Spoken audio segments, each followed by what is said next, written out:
2 hours. That's how long police say this mom was checked into the gym, while her little girl sat alone in a locked car, engine off, no AC. And when officers confront her, her story keeps changing, minute by minute. For almost 2 hours. So what happened to the other hour that we're missing right now? On February 16th, 2025, police responded to a disturbing call about a child left alone in a car.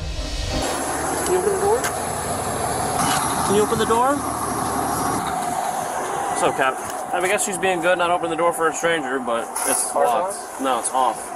I'm gonna go inside and see if I can't get Hi, both. how are you?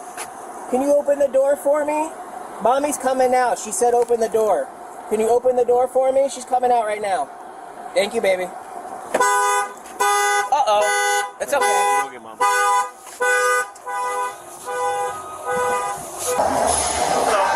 Where is the mom? I don't know where the mom is, but she's her account pulls up. She's okay though, right? Yeah. Are you able to call her, like on a PA to the front? Christine, if you can come to the front, please. Alright, let's just fucking walk around, I guess.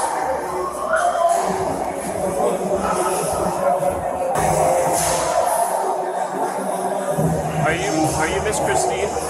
I'm Christina. Okay. My apologies. We might have to ask one of the employees to go see if she's in the sauna. Yeah. But she was just showering, so I don't know. Yeah, she's in there. She is? Yeah.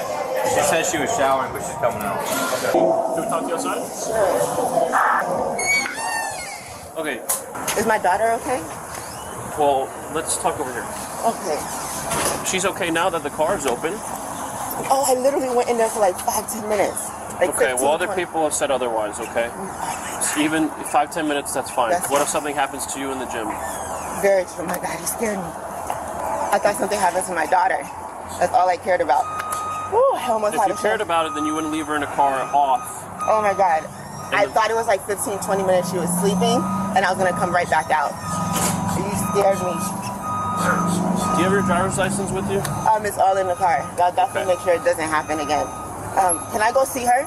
I Can need you to make give me a sure. second? Please. So, what time did you get to the gym? I got here like 15-20 minutes ago, like 20-30 minutes ago.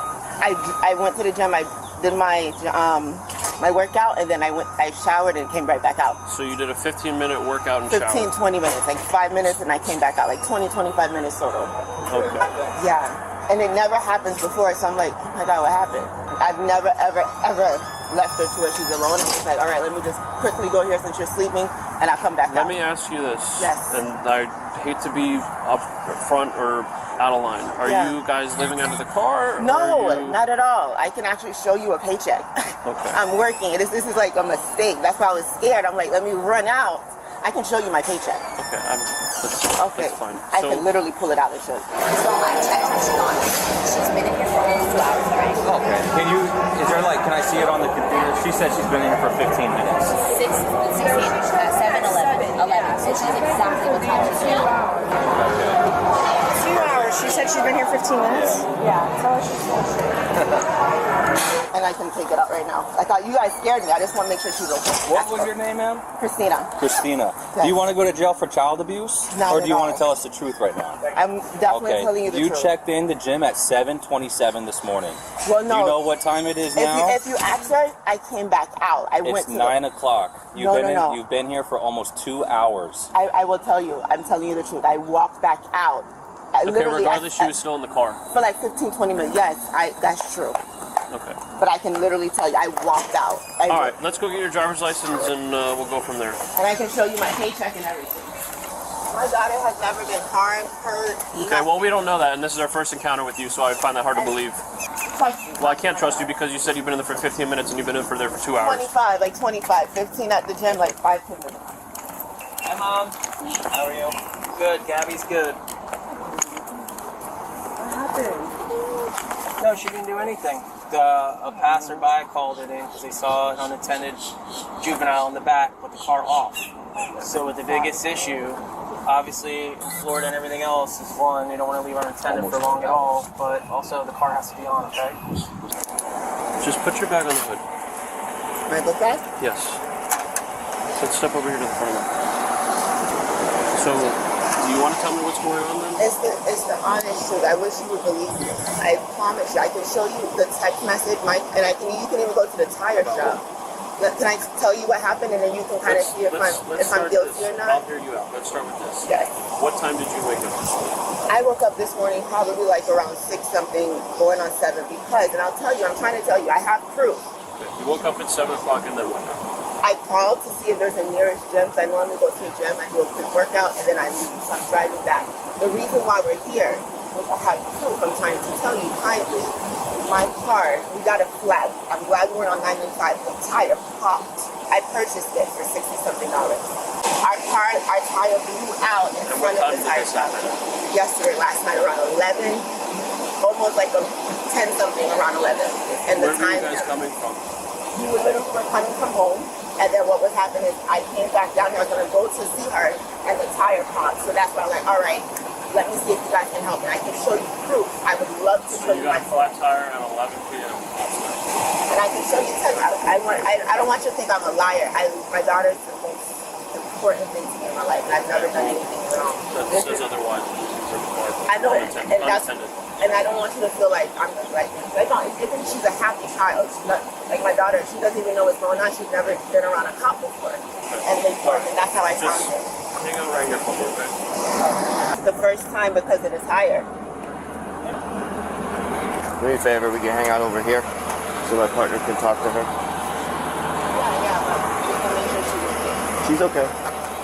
Did you think about if she was okay when you left her in the car by herself when you went to work out? For the first time, I didn't think. Okay. So you can hang out. You can hang out over here. She's fine with us. Where were you last night? I was. Oh my God! Can I show you my phone? Would it be easier if I show you my phone in the Mexican? It would be easier if you told me the truth. I just told you. I stopped at a Firestone. The tire blew out. The tire is still with us. Okay, you told me at Firestone. What were you doing last night? Nothing at all. I got off of work. We drove. The tire blew out. Where were you working at? Where was I working at? That's what I just said, yeah. I'm a sales representative. I told you I work for a call center. Do you want me to show you everything that happened? I got off of work. How are you going to show me? How are you going to show me what happened? You're supposed to tell me what happened. I just did, sir. Okay, but there's a lot of inconsistencies in this story. You're repeating my questions because you were trying to think of something. I don't know what's going on. I wasn't. I have it. I have the proof as the text messages. It shows you. I wrote her. I said, hey, my tire blew out in front of the Firestone. Here's the address. Can you please send someone to come help us? Okay, she so sent her husband. You got off work at what time last night? I got off of work probably around 8 or 9. Okay, so then what were you doing driving at 11 o'clock at night? No, I was driving around 9 something from Fort Lauderdale to down there. The tire blew out around 10. A man named Moses at Firestone. So what happened in between 8 o'clock and 10 p.m.? The tire around, I don't know what else you're talking, I don't know. I'm not looking at the time. I'm telling you, after work, I drove around 9 to 9 something, 9:10. What county and city are we in currently? In Lake Worth, right? Okay. Palm Beach. Where do you live? I live in Fort Lauderdale. My friend lives in Boynton. Okay. So I drove to Palm Beach, and the car stopped in Palm Beach in Boynton. Okay, that makes a little bit more sense. He's asking you why are you over in this area? And that's you can't what seem my to friend answer it. lives in Palm Beach. After your tire was fixed, then what happened? Then after that, we stayed at her house for a little bit. We came here. I drove. I said, let's go to Crunch Fitness. So this is my first time here. She said, oh, we just opened December 31st. Can we go back for a second? I came here. Where did you spend the night last night? Last night, after I went to her house, I stayed with them for a little bit. And then after that, around 5 o'clock, we drove here. So I wouldn't even say we slept because we were up with the tires the whole time. You know what I mean? I wouldn't even say like I was sleeping like a baby somewhere because I wasn't. I was literally terrified. I had a flat tire. What was your plan for the rest of the day? Oh my God, it's Sunday. What is my plan? I don't know. I was going to drive back, see my dad. We don't really do much. All right. Hang on a second for me. What I'm trying to figure out is like, why was it like important after dealing with all that to be like, oh, you know what, I think we need to go check out this gym. I go to the gym every day, so I thought Crunch Fitness is the closest one. Let me go for 15, 20 minutes. My daughter was sleeping. 15, 20 minutes is one thing, but you weren't here for 15, 20 minutes, were you? When I came here, I came back out, I stayed with my daughter, and I went back in. So I'll say about 20, 25, 15, and then I checked showered. in the gym. You were in there for about 15 minutes, right? I was and in then the gym and I came back out. For how long? I stayed out for probably like 30, 40 minutes. And then what? And then I went back. I went to the gym 15, 25, 15 minutes, showered 10 minutes, came back out, and they're like, "Are you Christine?" I'm like, "Yes."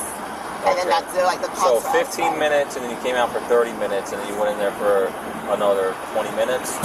So it's 30 plus 20 is 50 minutes plus 15. I honestly wasn't. That's counting. about an hour and 5 minutes, right? No, I was in the gym for about 25, 30 minutes. Yeah, and then I came out. I'm saying in total. In total, Oh. about an hour and 5 minutes. You were checked in the gym for almost 2 hours. So what happened to the other hour that we're missing right now? When I came back outside because my daughter was sleeping, so I had to make sure she was okay. So I came back outside, I stayed, she was still sleeping, and then I spent time with her, and I'm like, okay, let me work out for a little bit, maybe you'll be up after, and then that's when you guys came. Right, but I think like your 15, 20 minutes is probably a little bit longer based on the fact that you were here for I'd say 15, I was working out 10 minutes, so over 25, 2 hours. About 25, 30 minutes is probably the time I was in the gym. Yeah, but you've been checked in for 2 hours, and you were still in the gym when we got here. No, I checked in and then came back out. When I went back in, and for that 10 minutes, that's when someone told me you guys were out here. You or anything like that? I know, Okay. I'm so sorry. What I am going to do is I'm going to make a report. This isn't the first time that you've left your daughter unattended in the car while you're in the gym. Okay? Just hear me out. Just hear me out. Okay? I don't need the stories anymore. I'm going to notify DCF. They're going to pay a visit to you at your house, check on the welfare of your child. Okay? Do not let this happen again. Because now that it's on record, I guarantee you would be going to jail next time. Okay. Give me a second. Sorry, this is my friend. Okay, can you lock your phone screen and put it in your bag or something? Here's the severity of the situation, okay? I had to reach out to my supervisor, okay, and a detective, okay? This meets the criteria for, yes, you to go to jail, okay? So, do you mind calling your father to have him come pick up your child so we do not have to give her to DCF? Can you tell me why? Because you left her unattended in the car with it off. But I went in there for like Regardless. 25, 30 minutes. Regardless, it could be 5 seconds. Can you guys literally like see the tire that blew out? Can you The tell tire him? has nothing to do with this. Okay. Nothing to do with this. You understand that, right? That's the reason why I stopped. It doesn't matter.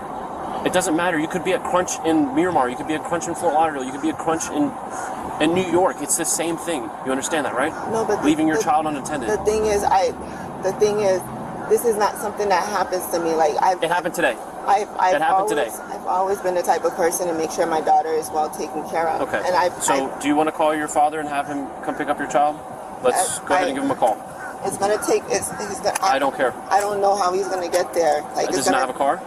He has a car, but he's like a senior. I don't know how he's gonna make it to Crutch Fitness. How old is he?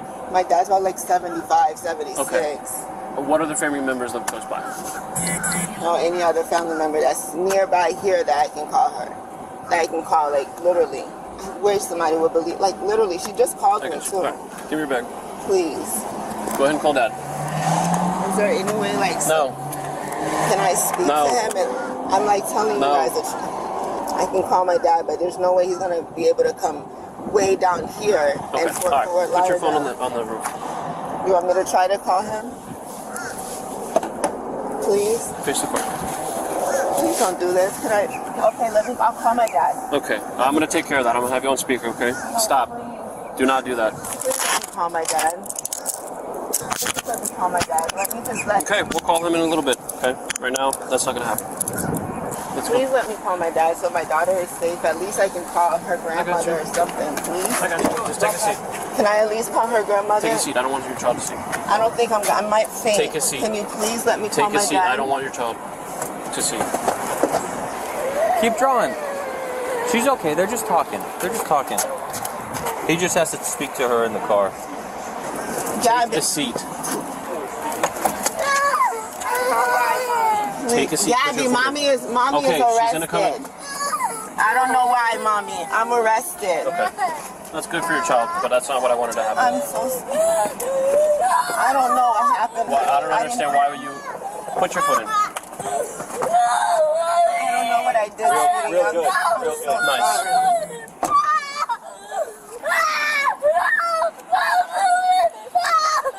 Mom's right here. Come here. You want to talk to mom?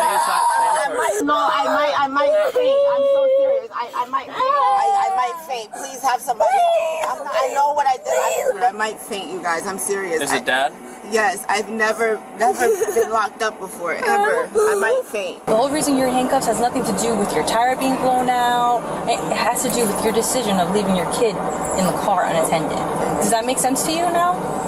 I'm so sorry. I did take a little bit of look at your record. You've had, quite a few traffic infractions, but it's not a big deal. But some of them are not seatbelting your child. Okay, yeah, I've seen all up and down the state of Florida.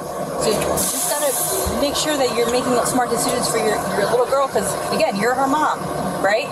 You're in charge of her.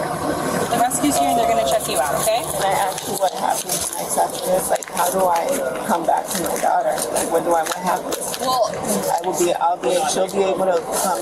My friend will be able to go. yeah, they come in if you post up a bond, and they'll be able to, bond very loud and all that good stuff. Okay?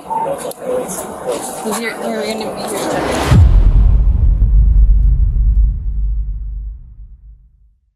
All right, now that you've seen the full encounter, let's slow it down and break it apart calmly. Because this case isn't just about a bad decision, it's about time, risk, and credibility. And there's one detail most people miss that helps explain why police didn't just warn her and leave. We'll get to that in a minute. Here's the clean timeline without the emotion. Police respond to a call about a child left alone in a locked car outside a gym in Florida. The engine is off, the doors are locked, and the child is inside by herself. Officers get the door open safely, then go into the gym to find the mother. The mother says she was inside for only a few minutes, then changes that estimate multiple times. Police then reference the gym check-in log, 7:27 a.m. check-in, and the contact time is around 9 a.m., meaning she appears to have been there close to 2 hours. Officers treat that inconsistency seriously, notify Child Protective Services, and the encounter ends with a charge of child neglect. Let's talk about risk. Without exaggeration, even if the weather isn't scorching, a locked car with no AC creates a real safety problem fast. Temperature can rise, panic can set in, dehydration becomes possible, and if something goes wrong, the child can't self-rescue. Then there's the secondary risk. If officers can't access the child, they may have to break glass, and that itself can lead to injury. Here officers say, even 5 seconds isn't okay. They're not saying every parent deserves jail over a mistake. They're saying the environment makes the choice dangerous by default. But risk alone doesn't explain the tone of the investigation. The credibility issue does. The turning point wasn't just child alone in car. It was the gap between what she said and what the system recorded. Notice the pattern. First, it's 5 to 10 minutes, then 15 to 20, then 25 total. Then it becomes a more complicated story involving coming back out, going back in, showering, and somehow still landing under an hour. But the check-in log anchors the conversation to something objective. And when police ask, where did the other hour go? That's not a gotcha for content. That's a real investigative question, because if someone is minimizing time in a situation like this, officers have to consider, is this a one-time lapse or part of a pattern they're not being told about? And that connects directly to the next piece, why DCF gets involved so quickly. When you hear DCF, or Child Protective Services, people immediately jump to extremes. But most welfare checks are exactly what they sound like, a follow-up visit to assess the child's living environment and make sure basic safety is in place. In this situation, police are seeing 3 things at once: a high-risk decision, a locked car access problem, and a story that keeps shifting. That combination is often what triggers a report, because authorities aren't just reacting to one moment, they're documenting risk. Now, here's the detail most viewers miss that helps explain why things escalated beyond just a warning. Pay attention to the officer's wording near the end. He mentions consulting a supervisor and a detective and says the situation meets criteria for an arrest. That suggests they weren't only weighing what they felt, they were checking what the law and policy allow under the facts they had. And he also mentions past traffic issues and even child seatbelt related infractions. That doesn't automatically make someone a bad parent, but in a real-time decision, Prior indicators can influence how seriously police treat current behavior, especially when a child's safety is involved. So again, neutral takeaway. The escalation wasn't random. From the officer's perspective, it was risk plus inconsistency plus policy threshold. Retention microhook. But the bigger question is the human one. How do situations like this happen, and how do you prevent them? Let's pull out the real lessons, because this can happen faster than people think. Lesson 1. Sleep is not a safety plan. A sleeping child is not a safety system. Kids wake up, they panic, they press buttons, they unlock doors, or can't. And if something happens to the parent inside, injury, fainting, emergency, there's nobody with the child. Lesson 2. Time gets distorted under stress. One reason people get in trouble is time distortion. A quick workout turns into one more set. A shower turns into just rinse off. A phone scroll turns into a few minutes. And suddenly, the timeline is nothing like what you remember. Lesson 3. If you can't keep eyes on your child, you need a system.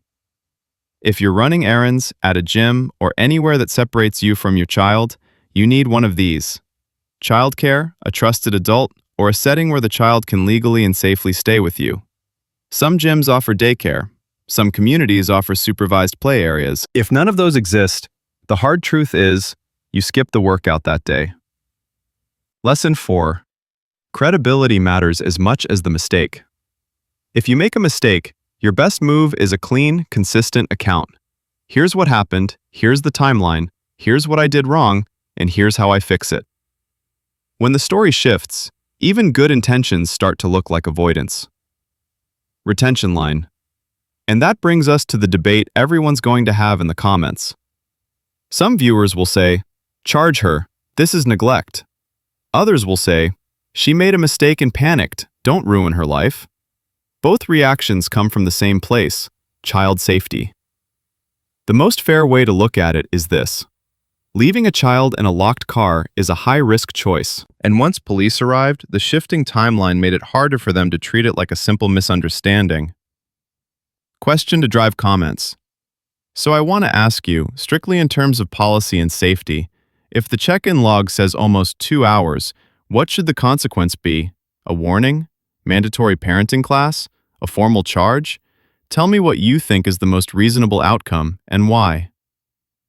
If you watch these breakdowns for the real-world lessons, hit subscribe, because we cover the full timeline, the key decisions, and what you can actually take from it. Drop a like if you want more timeline clarity edits like this, where we pause the emotion and map the facts.